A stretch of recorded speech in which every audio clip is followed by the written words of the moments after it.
Este video tratará sobre el artículo titulado Iniciación, crecimiento y crioconservación de cultivos en suspensión de células vegetales. El cultivo de células vegetales es una herramienta importante para los estudios básicos de bioquímica vegetal y biología molecular. Los métodos disponibles incluyen la regeneración de cultivos diferenciados como lo son los cultivos enteros de plantas y órganos, brotes, raíces y raíces adventicias. Otro tipo de cultivos que se pueden regenerar son los desdiferenciados, por ejemplo, callos, suspensiones celulares y protoplastos. Un cultivo en suspensión de células vegetales es un sistema estéril, normalmente iniciado por medio de la colocación aséptica de fragmentos de callos friables en un medio líquido estéril adecuado. Se inicia el callo con partes de tejido. Los explantes se ponen en diferentes medios de crecimiento sólidos.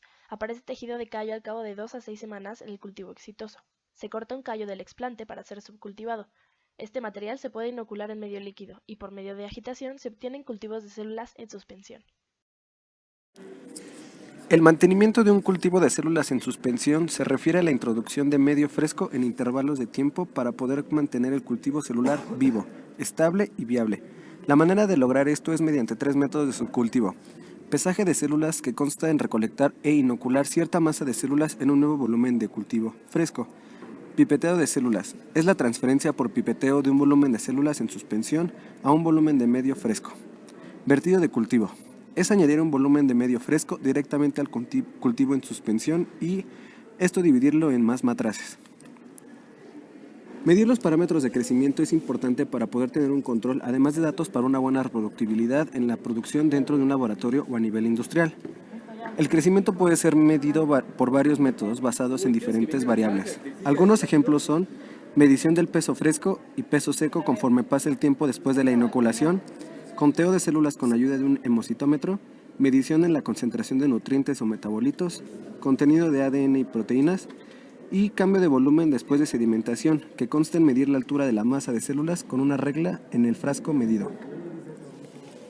Criopreservación es el único método disponible para la conservación genética de cultivos celulares de animales o plantas.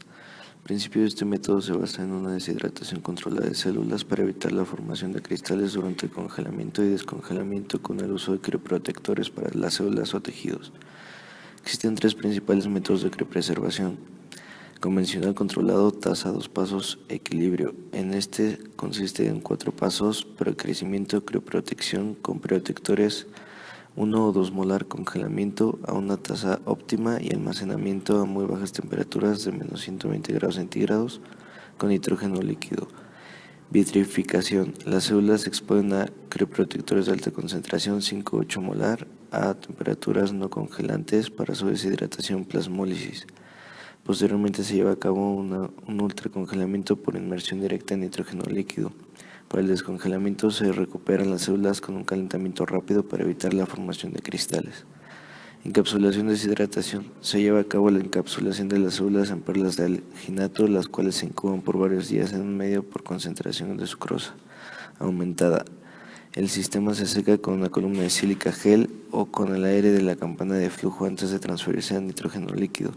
Posteriormente se recuperan las células por medio de un calentamiento lento de las perlas. Para el diseño experimental y el optimizado de condiciones de crecimiento se tienen que tener en cuenta diferentes consideraciones, dependiendo de la especie y del objetivo a alcanzar en el experimento. Entre ellas se encuentra una fuente de carbono, como puede ser la glucosa y la sacarosa. También puede ser usado la fructosa, pero no se recomienda dado que la curva de crecimiento disminuirá. También se deben tener en cuenta los macroelementos, ya que sin estos la planta no puede sintetizar ningún componente, y los micronutrientes o microelementos, en donde se encuentran principalmente los metales. También las vitaminas como el inositol y la vitamina B1 son sumamente relevantes para el crecimiento celular. A su vez, dentro del medio de cultivo se deben de agregar hormonas vegetales como sería el etileno, las citoquininas, auxinas y gibberelinas. También se tienen que tener en cuenta otras consideraciones como lo son la temperatura, la presión atmosférica y la cantidad de luz para que la curva de crecimiento sea la óptima. El callo puede iniciarse a partir de diferentes partes de la planta. Sin embargo, los tejidos meristemáticos son los explantes más adecuados. El grado de contaminación de los explantes varía de acuerdo a su ubicación. Las partes aéreas de la planta, como tallos, hojas, flores y yemas se encuentran menos contaminadas en comparación con raíces y bulbos, los cuales se encuentran debajo de la tierra, por lo que el tiempo necesario para preparar los explantes variará en cada uno de ellos, desde enjuagarlos hasta esterilizarlos. Los fragmentos de callo colocados en medio líquido en agitación darán paso a la formación de cultivos en suspensión durante los siguientes días o semanas. El tiempo dependerá del medio, las condiciones de crecimiento y la especie de la planta. Conforme pasa el tiempo, la densidad del cultivo incrementa, por lo que se debe tener cuidado y filtrar, así como subcultivar en el momento apropiado. Esto es cuando la suspensión celular es lo suficientemente densa, pero aún no se encuentra en la fase posestacionaria, la cual se identifica por un cambio en la coloración provocado por la oxidación y las células muertas. También se sugiere generar réplicas y que el siguiente paso sea realizado en diferentes tiempos, para así evitar la pérdida de todo el cultivo por contaminación. De acuerdo al propósito del experimento, el cultivo se debe mantener en la oscuridad, luz continua o intervalos de luz y oscuridad. La luz afecta a la producción de compuestos en el cultivo, pues induce la síntesis de rutas. Así que si se desea un cultivo en completa oscuridad, será necesario medidas especiales para producir resultados repetibles.